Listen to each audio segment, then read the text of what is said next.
c'est ça. Plus d'amis, plus de problèmes. Beaucoup d'amis, beaucoup de problèmes. Alors que quand nous parlons de cœur, le cœur nous montre l'état d'une personne. Le cœur nous montre l'image d'une personne. Parce qu'en vérité, en l'homme, c'est l'esprit. Sans le cœur, il n'y a pas la vie. Sans le cœur, il n'y a pas le moyen qu'un homme puisse vivre.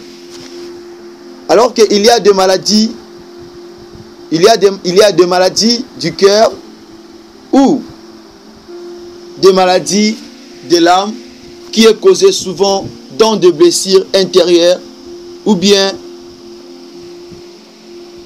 dans les amertumes de l'âme. Amen. C'est ainsi qu'on a fait la lecture dans le livre de 1 Samuel, le chapitre 8, le verset 18. Ce chapitre nous explique vraiment la vie réelle d'Anna. Cela veut dire que la maman Anne, elle était en train de souffrir. La maman Anne, elle pleurait toute sa vie. La maman Anne, elle a connu des difficultés dans les relations, dans sa maison.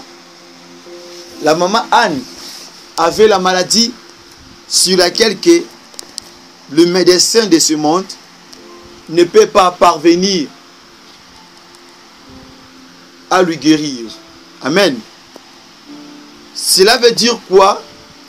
Que par ces sujets, vraiment par la grâce de Dieu, nous allons un peu comprendre ce que Dieu veut nous apprendre là maintenant sur la vie de cette femme et sur la réalité de cette femme.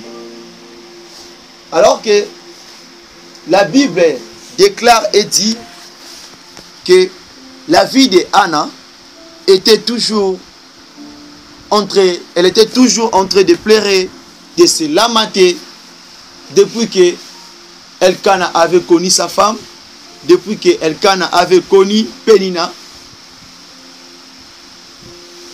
qui a été la rivale d'Anna. Alors que les injures, les insultes, les critiques de Pénina qui poussaient que la maman Anne puisse tomber malade. Amen. Donc la maladie du cœur ne vient pas seulement au hasard comme ça. La maladie du cœur est, comment je peux dire, la maladie du cœur est causée ou soit est provoquée par une blessure intérieure. Par de blessures intérieures. Parce que quand nous parlons de maladie du cœur, cela veut dire qu'il y a plusieurs maladies du cœur. Oui, on va les comprendre. Alors que ce fut un moment, Anne a passé des moments difficiles, elle était insultée, elle était dénigrée, elle n'était pas considérée par rapport à sa vie. Et la stérilité de Anna, c'était un sujet pour ses adversaires. La stérilité de Anna, c'était un sujet de gloire pour Pénina. Alors que je ne sais pas quel genre de stérilité tu es en train de passer, tu es en train de vivre. Peut-être tu es traumatisé, peut-être tu as des problèmes, tu as des difficultés, tu as des soucis sur un sujet qui complique ta vie. Peut-être tu as aussi une réalité qui est en train de compliquer vraiment ta vie et tu es en train de souffrir dans le cœur. Peut-être tu es en train de passer dans des moments difficiles que même ton mari ne parvient pas à te comprendre.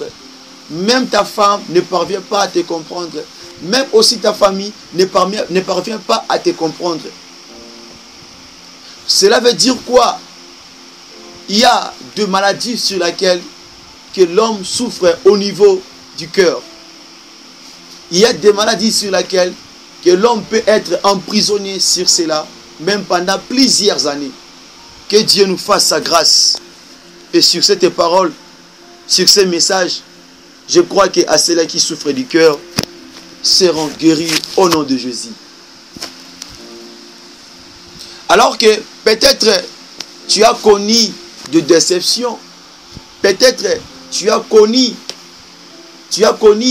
de stress, Peut-être tu as été déçu quelque part. Peut-être on t'a escroqué.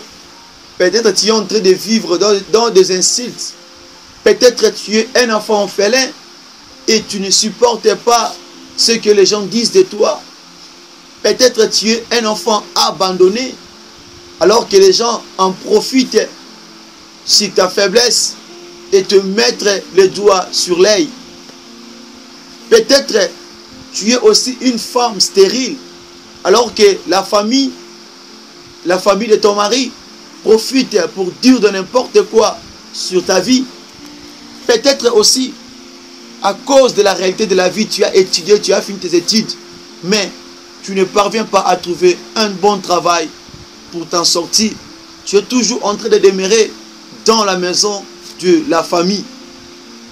Peut-être aussi à cause de la vie que tu avais cherché de prendre ou bien d'en vouloir sur ta jeunesse, à cause des maladies sur ta santé.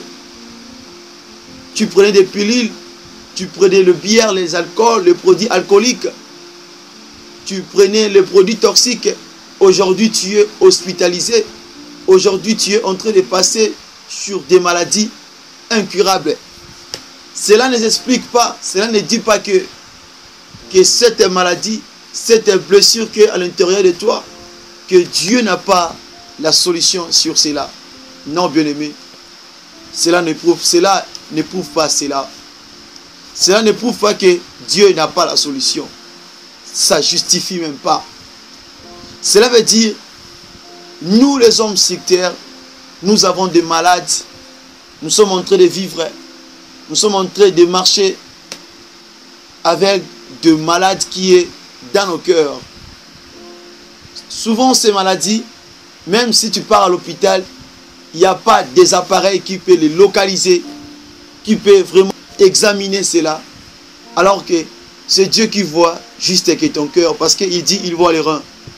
La parole dit que Dieu il voit ce qui est à l'intérieur de l'homme. Alors que sur ce point, c'est ta conscience qui connaît que oui, tel que je suis là, je suis en train de souffrir. Je suis en train de passer dans ce genre de difficultés. J'ai des problèmes, j'ai des dettes des gens que je devais payer.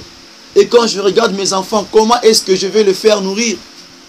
Et sur cette réalité et sur cette vie, comment est-ce que je vais m'en sortir?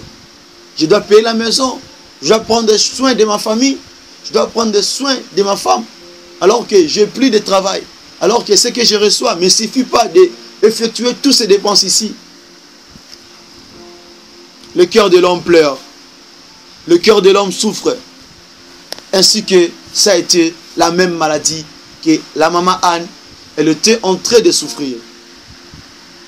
Alors que ce fut un jour, Anne manquait même l'appétit de manger.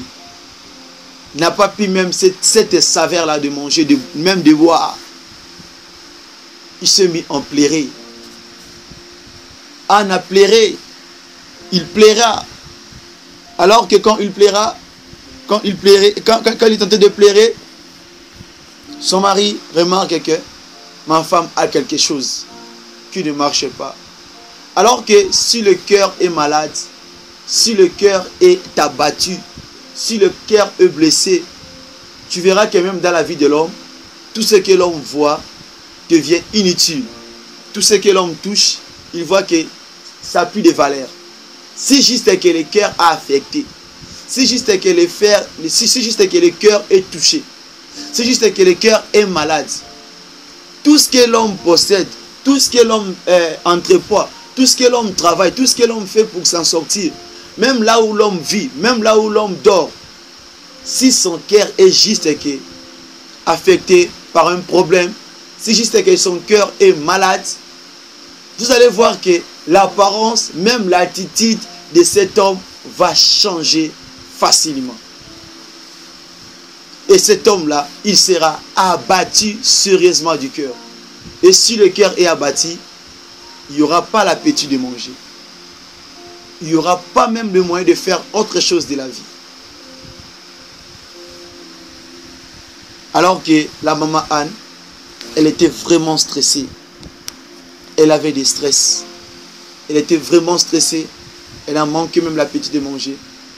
Son mari a essayé de lui fortifier, de lui montrer à combien de fois qu'il aime, malgré sa stérilité. Malgré sa stérilité. Bien-aimé, je voulais te rassurer, malgré ta stérilité, malgré le prolongement de la chômage, malgré le titre que tu es en train de marcher avec, le titre que les gens te donnent sur le sujet que tu es en train de vivre, tu es en train de subir, sache une chose, malgré tous les malades, malgré toute la réalité, malgré tout le problème, malgré toutes ces choses-là, Jésus, il ne t'a pas abandonné. Jésus, il ne t'a pas délaissé. Même si ton cœur est abattu, même si ton cœur a des angoisses, même si tu as des blessures intérieures, même si tu as les amertumes comme la maman Anne, sache